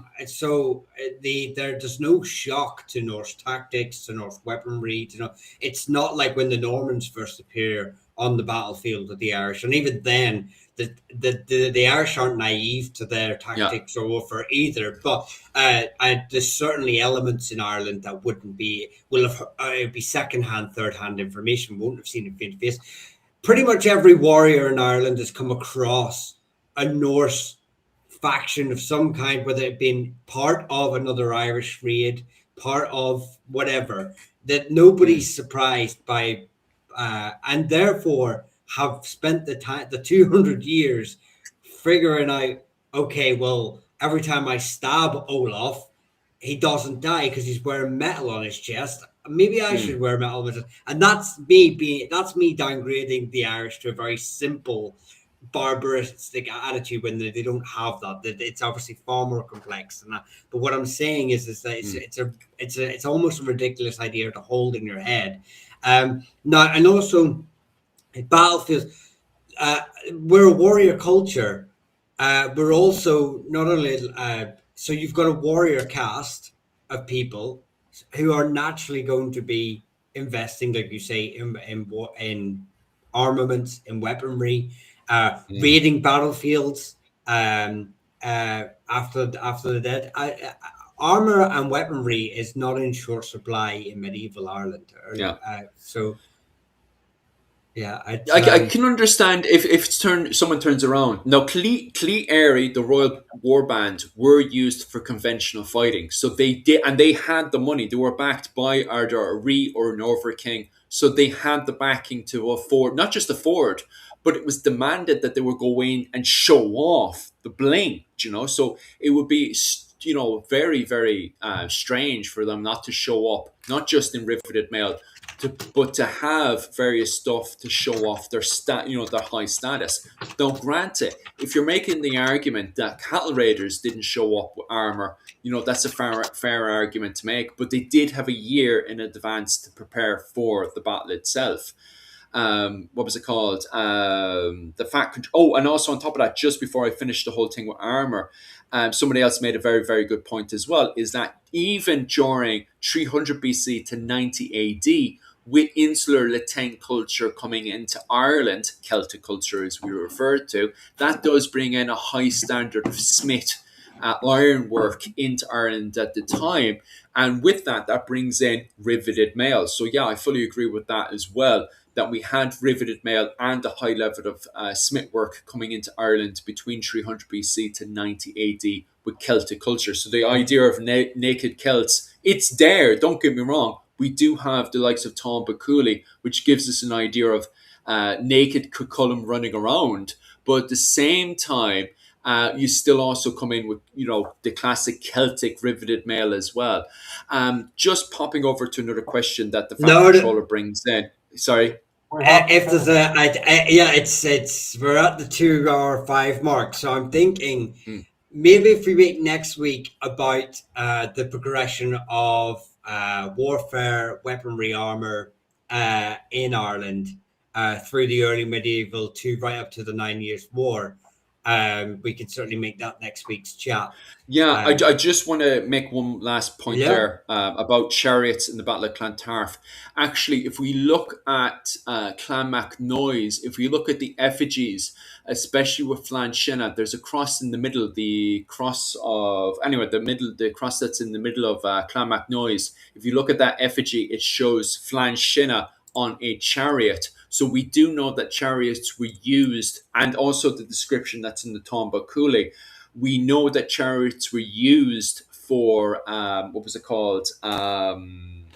Parades. So the purpose of parades we can see in the effigies was done in the 10th century. And on top of that as well, if we look at the descriptions for both the Battle of Clontarf and the Tomba Cooley, we have a very good indication that chariots were used for logistic purposes. Now, granted, it's still a massive debate. We do not have, as of yet, we do not have a chariot found in Ireland. So for you to turn around and say that chariots were not used is still a fair argument because of the fact that we don't have archaeological evidence to do so. So I'm not dismissing that there's an argument there. There is, because there's no archaeological finds to prove it, but there is an argument to make because of the description in the Tomba Cooley and also the fact that we have effigies in Clonmac Noise that indicates the usage of chariots in the 10th century for parades and for logistic purposes. right. That's me done. Right, so there you go. We're gonna end there because we're over the 2 hour mark here. But if I think maybe we'll just make it next week, we can just talk about the progression of warfare through the early medieval right up to Yeah, this. sounds good.